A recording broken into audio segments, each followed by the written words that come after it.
Maal jette? Sira maal dhagaan intalaan laata kan muuziqaa mee qabbaa'eetti dubbadhaa qoosii deemsa.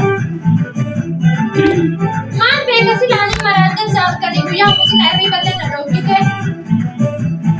Hin beekamu qabbaa'eetti dubbadhaa qooyme.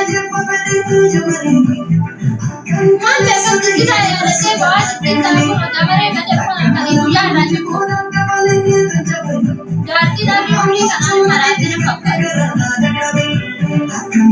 Eshi sida wala koi meti dubbadde. Eshi ciao.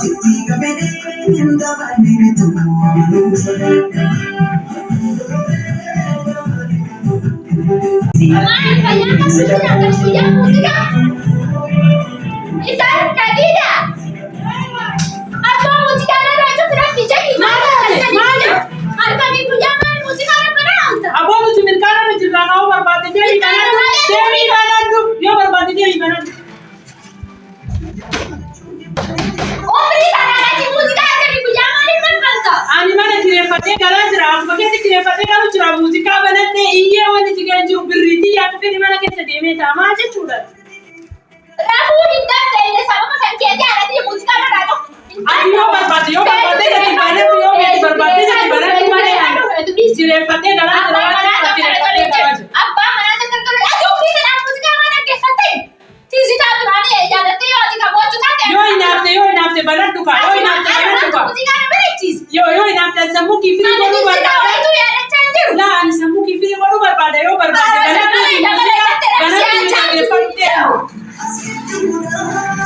Kani guyyaa jamare jetti umrii tanaan namaan matee malmoo kan ofirraa ballakkise hoo abboo rabbi ollaa badaara mangalchi wallaa kitiyyaa kana nama gori amma ka'ee itti dubbadhamee ammallee ta'aa jira.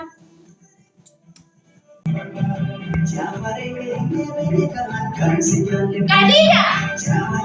Haadha biyya maal manatti sodaatu ati? Maal sila maaltu bade?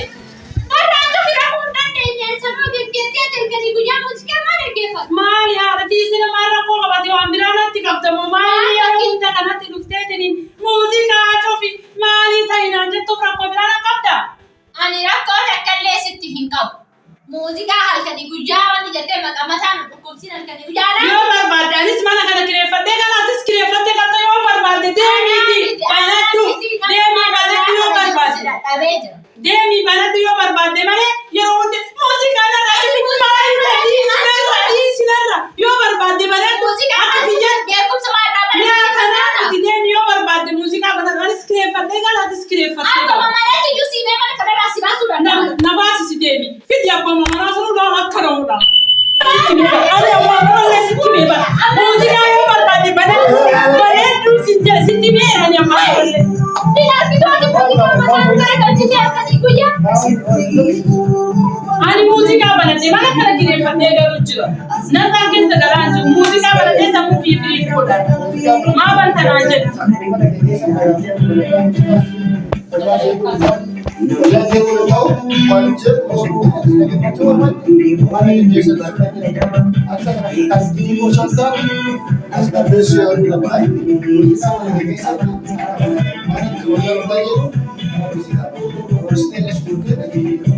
Aduh, ini sini rasa musika nanti bang, marenu wote akas na wote menonjol. Mau kali ini pembicaraan rasa tinggal dapat kami, besi nang dapat. Ada apa muuziqaa kana gollaa kanatti si jeemne?